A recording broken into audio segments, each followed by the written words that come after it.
Good morning, students. Welcome to the course Group Theory, Spectroscopy and Diffraction Methods. So, in last day's class, we have seen that how we can represent a symmetry operation by matrix representation.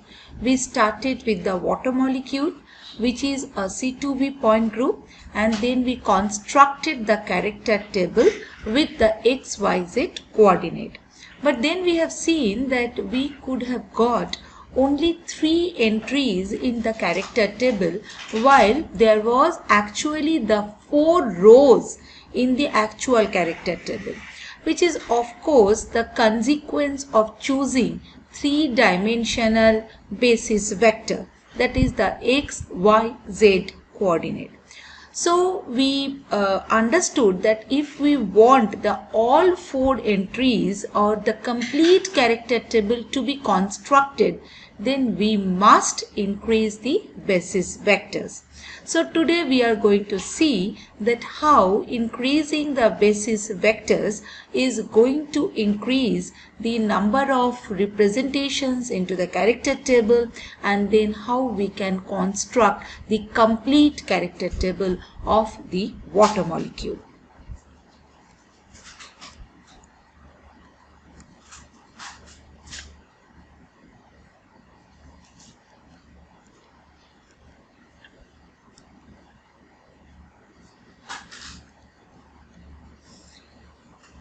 So,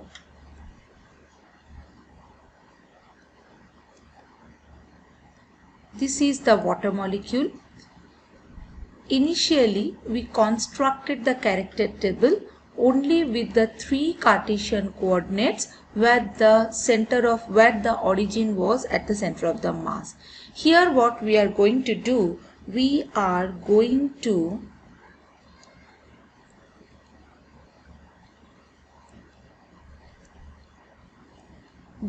to put 3 Cartesian coordinates on all the 3 atoms. So this is going to be y3, z3, y2, z2, y1, z1. So my molecule is in the YZ plane, and I am going to observe that how different symmetry operations are going to change all the Cartesian coordinates, that is x1, x2, x3, y1, y2, y3, z1, z2, z3. As water is a C2V molecule, so we are going to have E C2Z sigma yz, sigma xz, and then sigma yz. Let us not construct the E symmetry operation, the matrix representation of the E symmetry operation, as we know that it is a doing nothing operation. So obviously x1 is being transformed as x1, y1 is going to be transformed as y1, and also, so very quickly we can just write x1 prime is going to be x1, y1 prime is going to be y1, z1 prime is going to be z1, x2 prime is going to be x2. This is the relationship with the new coordinates with the old coordinates. y2 prime is going to be y2, z2 prime is going to be z2, x3 prime is going to be x3, y3 prime is going to be y3, z3 prime is going to be z3. So we can write very quickly the matrix representation for the E matrix could be, of course this is going to be a 9 into 9 element, 9 into 9 matrix, where 1,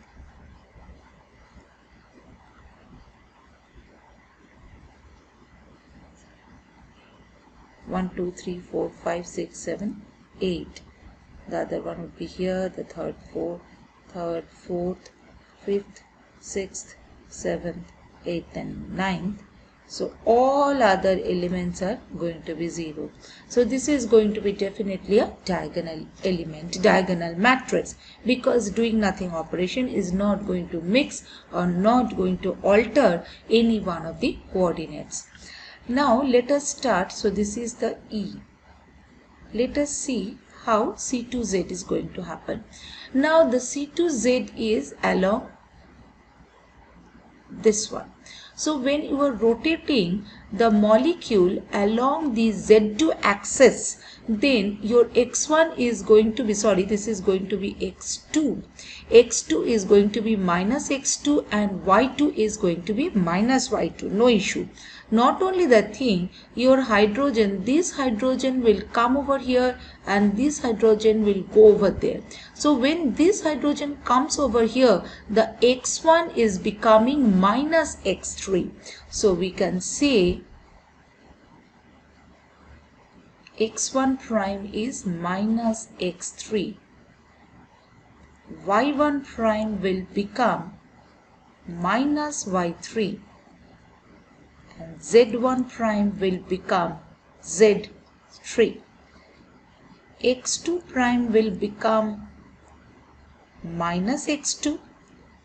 y2 prime will become minus y2. z2 prime will become z2. x3 prime will similarly transform as minus x1. y3 prime will transform as minus y1 and z3 prime will transform as z1. So now if we want to construct the matrix representation for the C2Z, how will it look like? So we can write x1 prime, y1 prime, z1 prime, x2 prime, y2 prime, z2 prime, x3 prime, y3 prime, z3 prime,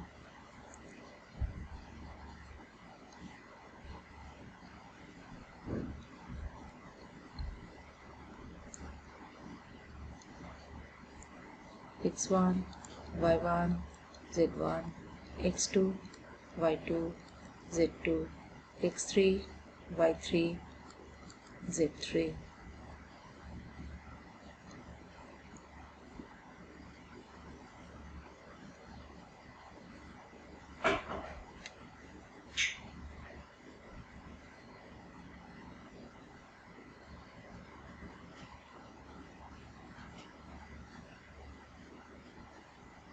x1, y1, z1, x2, y2, z2, x3, y3, z3. So x1 prime is becoming minus x3, y1 prime is becoming minus y3, z1 prime is becoming z3, x2 prime is becoming this one, minus 1, 1, x3 prime is becoming minus 1, minus 1, z3 prime is becoming z1. All other elements are going to be 0.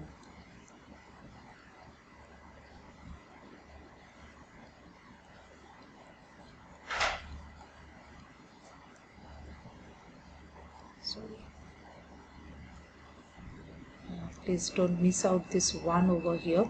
So this is a 9 into 9 matrix, but what you have to notice that this matrix is a non-diagonal matrix. This is a non-diagonal matrix. So if it is a non-diagonal matrix, then really we cannot reduce it.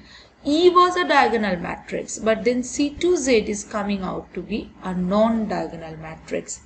If we look into the sigma xz and the sigma yz, sigma xz is along this x2 and z2, will contain this x2 and z2. So then obviously for x2 y2 will become minus y2, x2 will become x2 and z2 will remain as z2.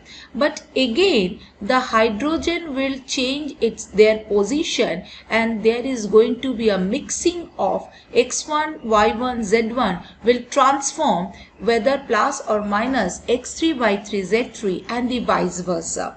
That means for this particular reflection, x1 will transform as x3 while y1 will transform as minus y3. So again for the sigma yz, sigma xz as well, we are going to observe a non-diagonal matrix.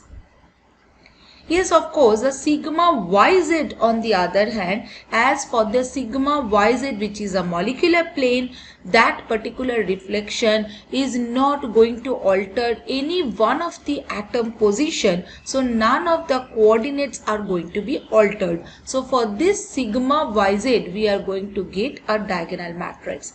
But then of course,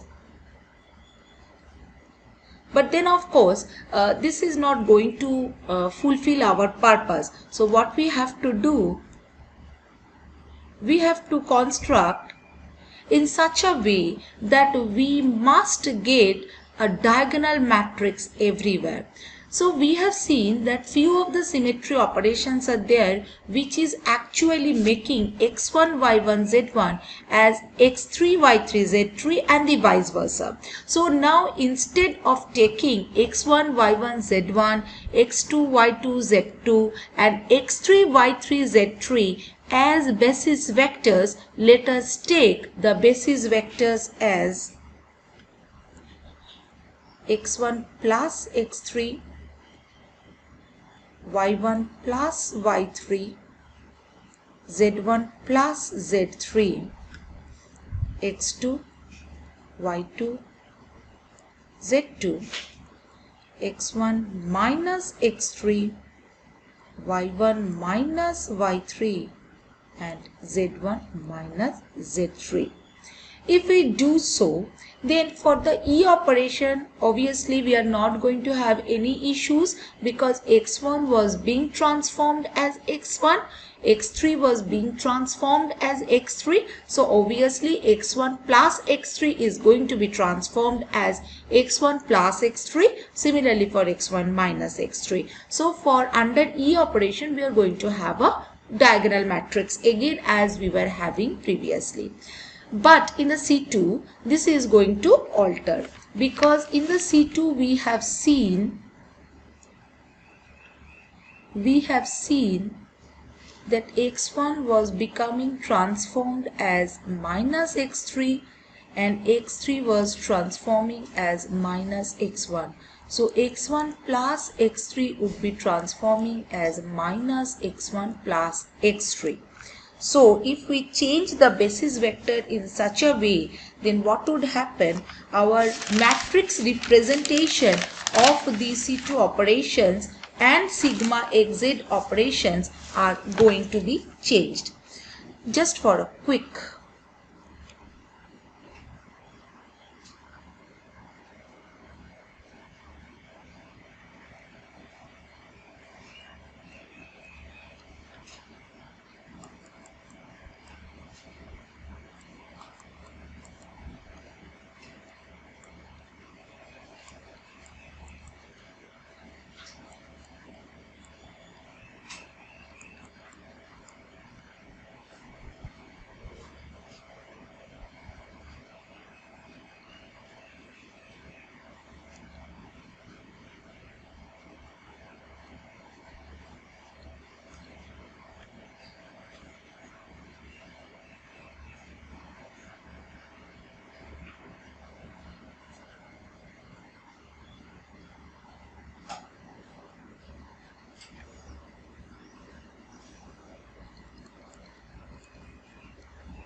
So x1 plus x3 was transforming under C2 operation, of course, is minus 1 and all those are going to be zeros. Minus 1, minus 1, sorry, this is 1, plus 1. Then x2 is being transformed as minus 1, minus 1, Z2 is 1. X1 minus X3 is being transformed as 1. 1 minus 1. All others are going to be 0.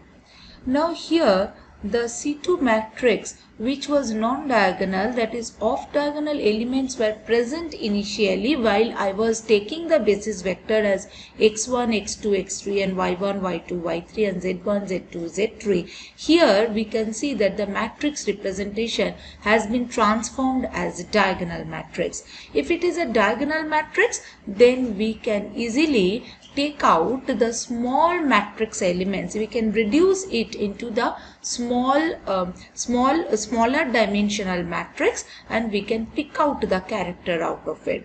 So now here the 9 into 9 diagonal matrix actually can be simplified, can be reduced to the 9 one-dimensional matrix.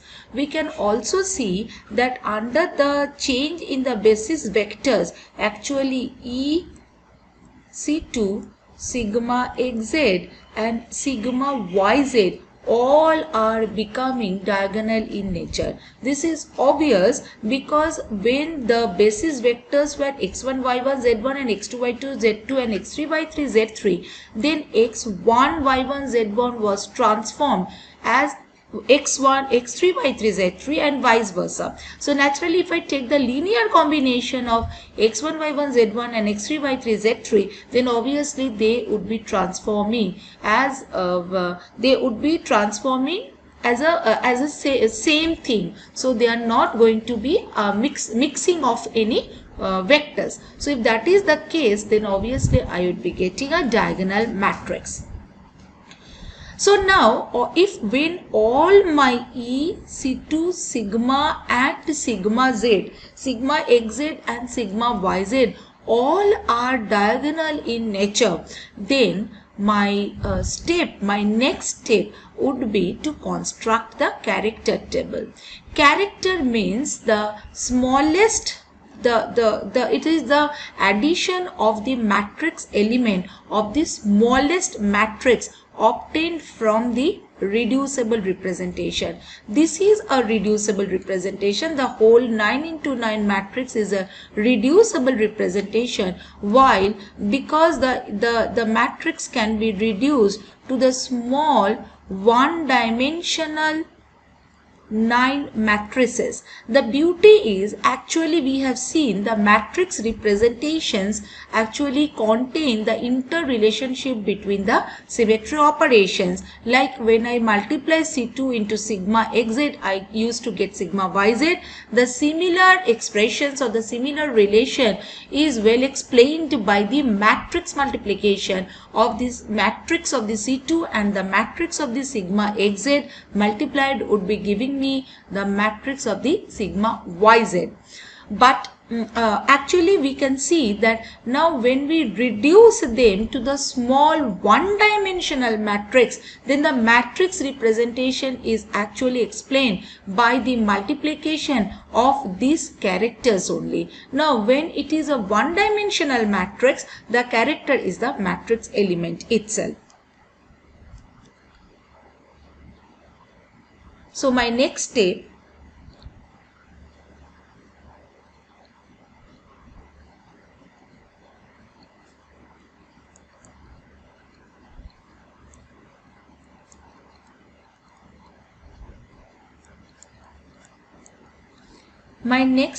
would be to picking up the 1-1 matrix element, the 2-2 matrix element, because those are now every matrix representation is diagonal in nature. That means only the diagonal matrix element exists. So now my next step is to pick up all the diagonal elements from the all symmetry operations E, C2, sigma and sigma yz. 1, 1, 2, 2, 3, 3, 4, 4, 5, 5, 6, 6, 7, 7, 8, 8 and 9, 9. When we do so, we will come rise to this kind of expression. 1 minus 1, 1 minus 1, 1 minus 1 minus 1 1, 1 minus 1 minus 1 1, then 1 1 1 1, 1 1 1 1, then 1 minus 1 1 minus 1, 1 minus 1 minus 1 1, 1 minus 1 minus 1 1, 1 1 1 1, 1 1 minus 1 minus 1, 1 1 1 1, 1 minus 1 minus 1 1. Now when you look into the characters of this, all the different characters, then you will find out that there are 4 unique type of representations. One is where it is everywhere plus 1. When it is everywhere plus 1, we have to check under the C2. Under the C2, if it is plus 1, we say it as A. When under C2 it is plus 1, we say it as A. The next we have to see the sigma xz. If this is plus 1, we would say this is A1. If C2 is minus 1, we should designate that representation as B. When under sigma xz, if that is plus 1, we should say it 1.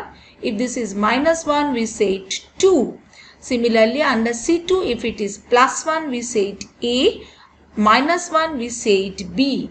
Under sigma z, if it is plus 1, we designate it as 1. If it is minus 1, we designate it as B2, 2, not B. It can be A, it can be B. So that means, now what are these? These are the symbols. These are the Mulliken symbols. Mulliken symbols are just the labels, like how I designate or how I express that particular representation. So obviously this particular representation would be designated as A. This is plus 1 under C2, and again this is plus 1 under sigma z, so it should be A1. Here the first one, it should be designated as B because it is minus 1 under C2, then this is plus 1 under sigma. So it should be B1. Here it should be B2. Third one is A1. Similarly, this is B1. This is B2. This is A1. This is A2. This is A1. And the last one should be B2. So we can write here how many A1s are there? 1, 2, 3. 3 A1. How many B1s are there? 1, 2. 2 B1. How many A2s are there? 1. How many B2s are there? 1, 2, 3. 3, 4, 5, 6, 7, 8, 9. So there are 9 entries. So these 9 entries can be segregated as 3A1 type of representation, 2B1, A2 and 3B2. Now see, I have written it as a plus but rounded it. So that means this is not an algebraic addition. This is called direct addition. This only says that this is a matrix addition. A1 is not, A1 means that contains different matrix elements. So when I add A1 and B1, I am not adding only the numbers, rather I am adding the matrix elements. So to designate this, we have to use this kind of symbol. Now this tau 3n, what is this 3n? We have constructed this character, till now we have not constructed the character table, we would be doing it very fast. So actually with different basis vectors, there are 3 different type of basis vectors, x1, this is x2, this is x3. So there are 9 basis vectors which are nothing but 9 Cartesian coordinates, and we know that these Cartesian coordinates are actually useful to depict the translational motion, the rotational motion and the vibrational motion of the molecule. So we are saying that there are 3 n different basis vectors. N stands for the number of elements. Here n equal to 3. So there are 9 different basis vector, while tau is the reducible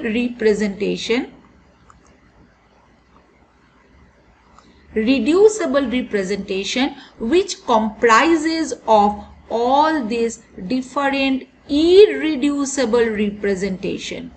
Because these A1, B1, A2, B2, these Mulliken symbols are the symbols of the representations which is the smallest reduced matrix element. That is the character of the smallest reduced matrix. So those are called irreducible representation. That means further reduction is not possible.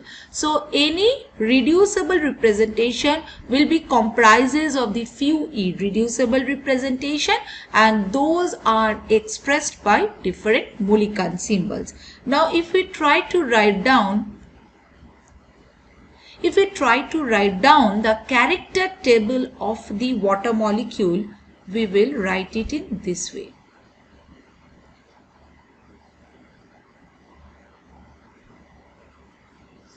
Any character table actually comprises of the 4 columns. 1, this is the first column, second, third and fourth. Okay.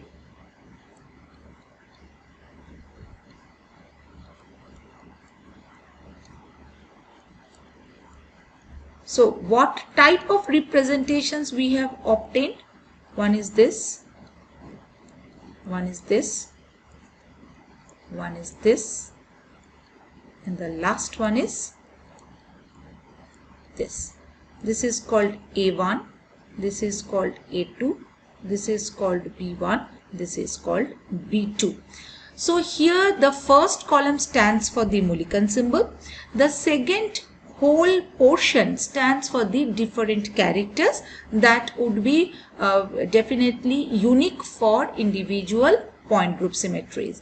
The third column is designated to see how different Cartesian coordinates like x, y, z transforms, while the fourth portion, the fourth column is here, which designates how the quadratic terms actually transforms, like x squared, xz, y square, z square, yz, xz transform. So this is the complete character table of the C2V point group. It is not the character table for the water, it is the character table for the C2V point group. Any molecule which falls under the C2V point group will follow this character table. So in the next class we are going to see that how the translational vectors, the rotational motions and the vibrational motions can be designated by the different Mulliken symbols, as we have discussed that tau 3n, that is a reducible representation which comprises of the 9 Cartesian coordinates, actually expresses different types of rotation, translation and vibrational motion, because my Cartesian coordinates are going to explain me all the translation, rotation and the vibrational motion of the molecule. So we are going to see that how translational vectors, translational motions can be designated by different Mulliken symbols. Similarly the rotational vectors, similarly the vibrational motions, as well as we are going to explore out more how what this third column and the fourth column will give more information on the molecule. Thank you very much.